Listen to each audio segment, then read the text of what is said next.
Today we're going to be doing some quick mods to the Tacoma and the 4Runner. What's going on, everyone? Back with another episode of Stuff and Things. We've got both the Satlander and Ashley's Uni-Runner in the shop today. We're at Running for Tacos doing some small, minor mods to both. I'll leave all of the links for the mods in the description down below, as well as a 5% discount code which may apply to whichever mod you may be interested in. We're just going to jump right into it. They've already started on Ashley's 4Runner. First thing going in yours? I think the expedition thingy. That's the technical term for it. Yeah. So Ashley's going to be getting a remote start in here, as well as Expedition Essentials dash mount. So she'll have power up here. It will get rid of the clock, but then she can mount her phone and any other accessories that she may need. While they're getting that dash ripped apart, over here are some things going on my truck. We got bed stiffeners that are going to go in place right here.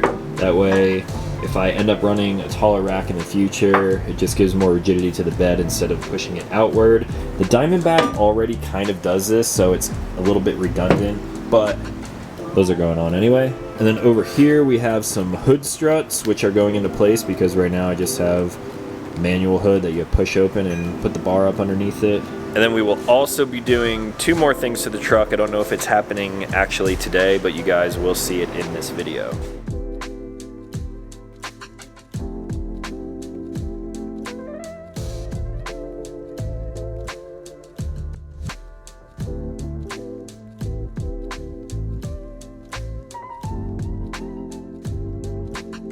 And just that quick, the new PAM mount is installed up here from Expedition Essentials. This is a solid place to mount phones. Ashley now has USB power outlets to the front there, so you can charge whatever accessory you have mounted up there. Very similar to the one in my truck. I just have more accessories mounted there.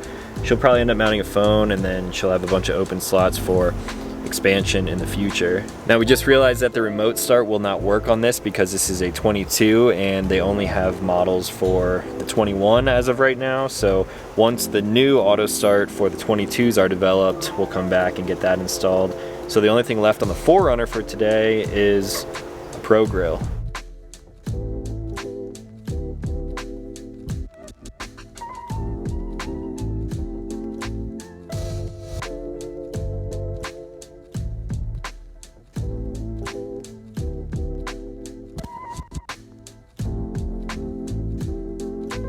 So moving on to my truck now, next up are the bed stiffeners. Again, these are basically to stiffen the bed. If you're running an external rack and not a Diamondback like I have, when you have a lot of weight on top, it can sort of stress out the sides and kind of bow things outward. Because I have the Diamondback, I won't really experience that. However, these are just gonna add a little bit more peace of mind, kind of redundant, but they look cool and they're functional. So Gabe's working on these installs now. Another thing that we're going to do is put another air line towards the back of the truck. Right now I only have the one connection underneath the hood, so I think we might use this little hole on top of the bracket to mount another ARB coupler.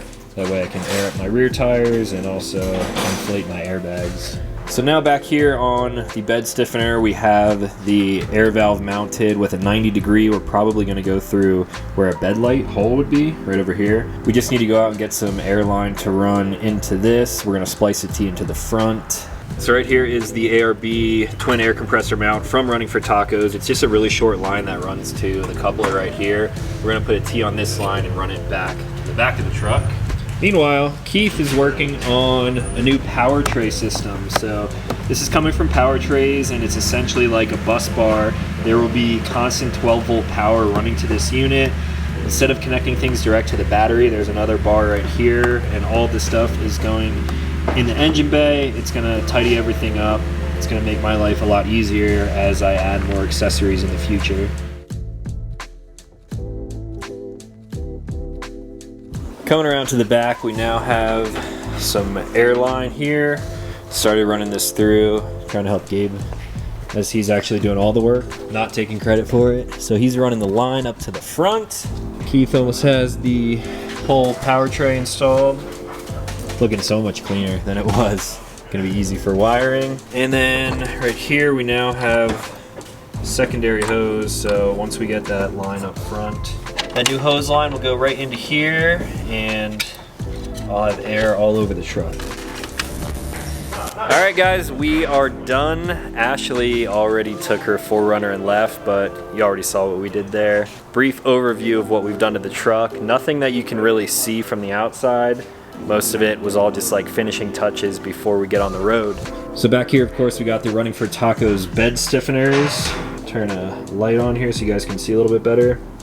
So stiffened up the bed, and also great mounting point for a rear ARB connection. That way I can now use this for my rear tires, which I couldn't use the front for, and also for the airbags. I tested that out and looks pretty crazy. Now moving to the inside, while those guys were working on all the hard stuff, I replaced my map lights. Have the Miso Customs LED lights, which these were in the truck already. We installed these in a previous video. But now these have a little less white light and now red light, which matches the rear. The rear is also white and red, and at night, the full white are super bright. So that's why I switched to red in both the front and the rear. Love the look of it now. Now coming around to the front, power tray is now fully installed. I will probably end up cleaning up these wires a little bit in the future. This is for the front locker, this is for the Garmin power switch, this is for the Warn VR10 winch, and then this powers the rest of this tray. So now we have 6 more connections right here, non-switched like the power switch, so more power options if I need them in the future, grounds here, and then a full ground bar here. That way I can clean up all of these little wires like this right here. And icing on the cake, hood strut. No more using this weak little bar. The hood pops open super easily and also closes. Very nice. So that is all for this round of mods. Again, if you guys have any questions on this stuff, I'm going to be leaving some links and discount codes in the description down below so you can find them for yourself. Shout out to all the guys here at the shop Running for Tacos for taking care of the build. I'm sure it won't be long until I'm back here again. If you guys are new to the channel, consider clicking subscribe. I make new videos every single week. As always, thanks for watching. I'll talk to you in the next one.